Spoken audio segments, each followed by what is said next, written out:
Namaste. Good evening. This is Dr. Aparna. I am an Ayurvedic neuropsychotherapist, a passionate Ayurveda psychotherapy, neuroscience, and Bhagavad Gita infopreneur. I have voiced my pursuit as Global Neuro Mind Veda. So, in the previous sessions, we were discussing about psychocybernetics. So, psychocybernetics, as we discussed earlier, is psychocybernetics utilizes a mechanical perspective of your brain and body's activity to create a new system of thinking and behaving. So, to put in simple terms, psychocybernetics is a theory which conceptualizes the human brain as a type of computer and self esteem as the sort of software which it runs on. If you want to know about what we discussed in the previous session, it is available both on LinkedIn and YouTube. So the name psychocybernetics of course comes from psychology or the study of human mind. So that's where we get the psycho part, and the cybernetics is the study of machines and how they operate.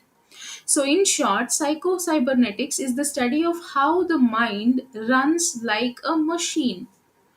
So, we discussed in the last session that your self image determines your self worth. How, and the explanation you can get it in the previous session's video. The author here believes that we can simply program ourselves to think the right things or reboot our self esteem. We can, so that we can create a better and happier life. If we program ourselves to think the right things and we, reboot, if we could reboot our self esteem, we can create a better and happier life. So, how? For example, the main concern for all of us, or for all humans almost, is the issue of being happy. The concern of being happy. So no matter what differences divide us in life, one thing is pretty universal. That is, every human being on the planet wants to be happy.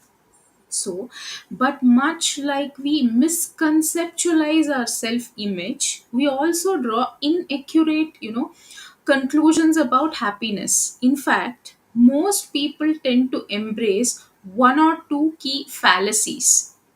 So, fallacies is a wrong notion. So, we often, assume that happiness is both a state of being or a future hope. So, to put it in simple terms, we sometimes believe that happiness is the long term absence of sadness, or that it can be engineered by a certain event. So, for example, we might think that if we get that big promotion, we will finally enter a state of permanent happiness that will wash all our worries away. If you have that promotion, then you will have more money and more career satisfaction, and therefore you will be happy. And if you are happy about every aspect of your life, then presumably you won't be sad anymore. So that promotion, that car, money, or financial finances, and all these things, we presume that if I get this I would be happy, if I get that I would be happy. But of course neither of those beliefs are true. So while it's true that events like getting married, getting promotion, buying a new home, buying a new car can indeed bring us a fleeting moment of pleasure, but we can't depend on our circumstances to bring us lasting happiness.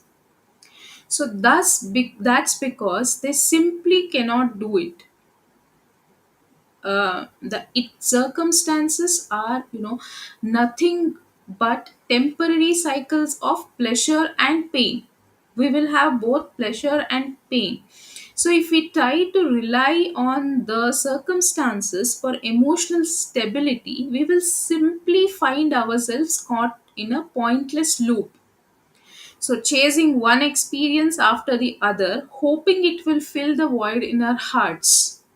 So, similarly, it's also true that happiness is a state of mind, but that doesn't mean it's the complete absence of sadness, or that we should be striving for, an existence in which we are blissfully happy all the time.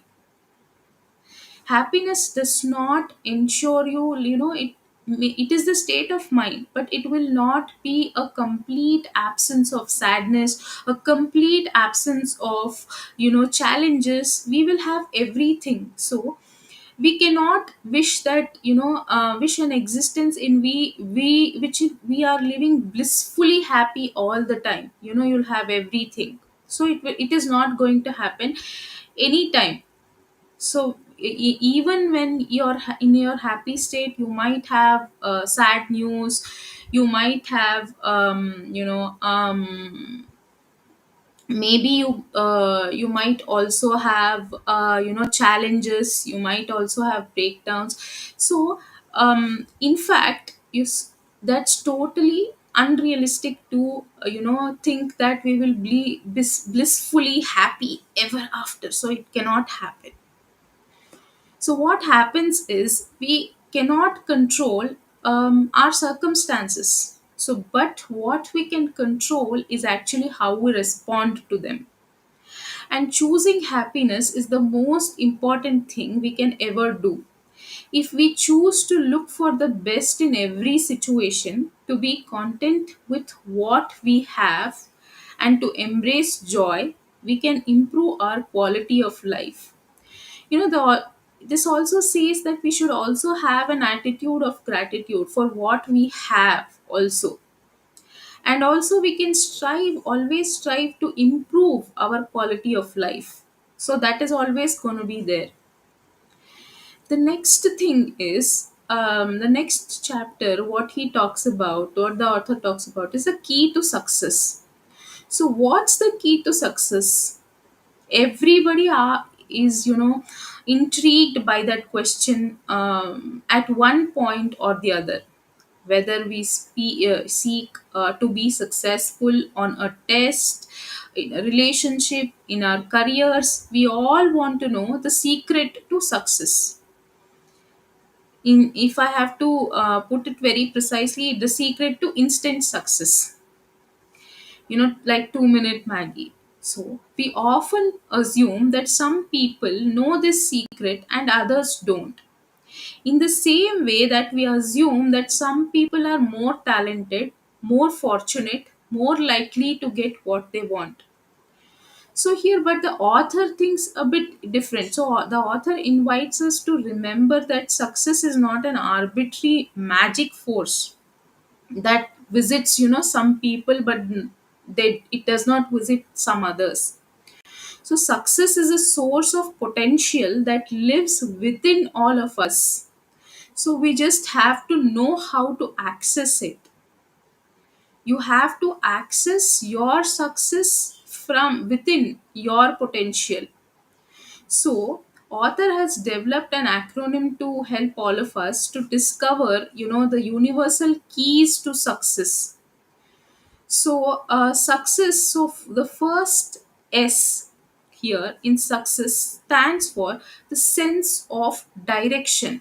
So, a sense of direction is important because as humans, we need purpose to thrive. So, we have to have a purpose, you know, um, for why we are alive.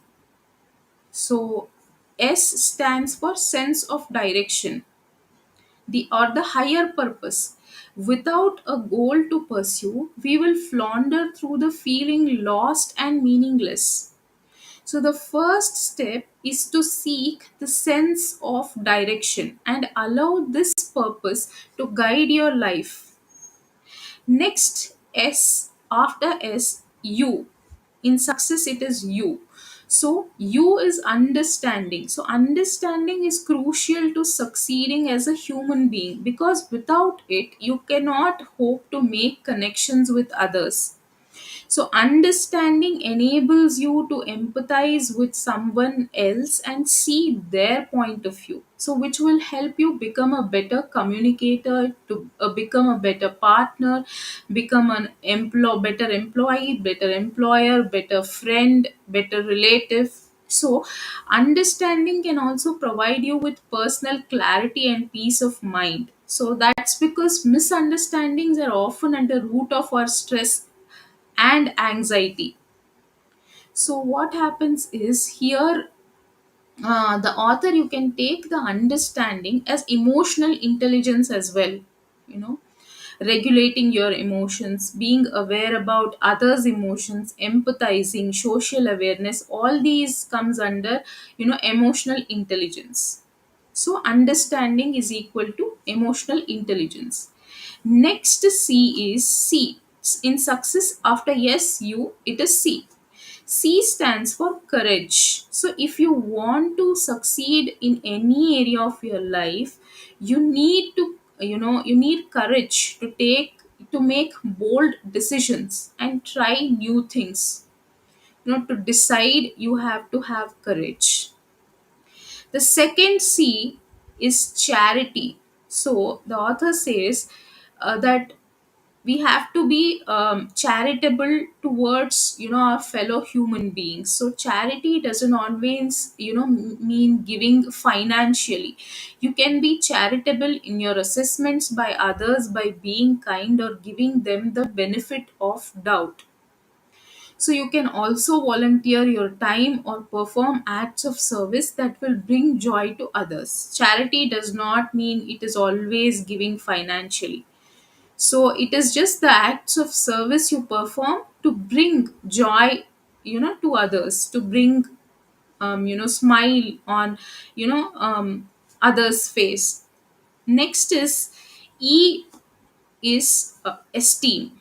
So esteem, as this book's throughout the book, self-esteem is crucial because it dictates the story to, you tell yourself.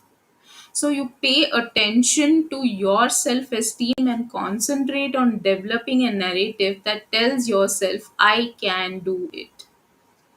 So the S here is next is S. S is self confidence. Similar to self esteem, self confidence is all about the story you tell yourself. Although you might think self confidence is predicated on a history of success, the truth is that it doesn't matter if you have a long track record of success that inspire you to believe in yourself, or instead self confidence is all about knowing that you have the power to succeed. It is just yes, I can. You can just tell yourself, yes, I can. So lastly, the final S is self acceptance. So this is a big one, because many people struggle with it. Self acceptance is, important.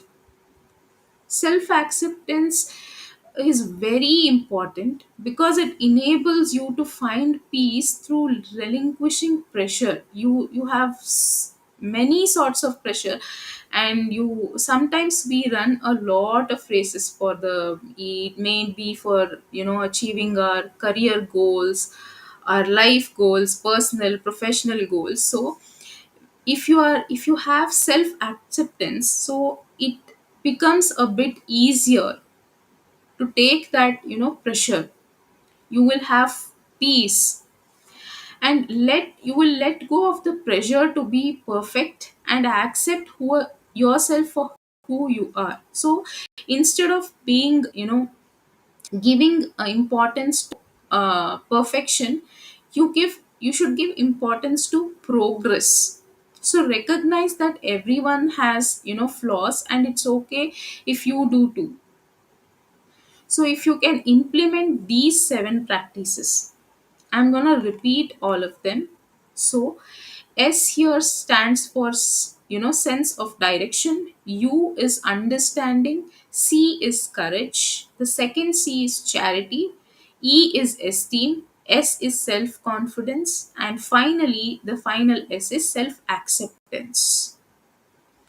So we will, and here the main thing the author wants to know is it can help to think of the human brain as the most powerful supercomputer in the world. So human brain is the most powerful supercomputer in the world. So your brain might not be, digital or mechanized in the same way as a computer, but we can still think of it in similar terms to understand how our brains function. So we can use the knowledge to reconfigure the self esteem, that is the software our brains need to run properly. So by applying our understanding of psycho-cybernetics in everyday lives, we can rewrite the stories we tell ourselves. So and boost our self-esteem, change, and changing our self-image. And this is the secret to unlock success, success, as we discussed. So there ends the session for today, and the complete summary. I think I was able to cover at least some important aspects of the summary of the book. So thank you for staying tuned, and namaste.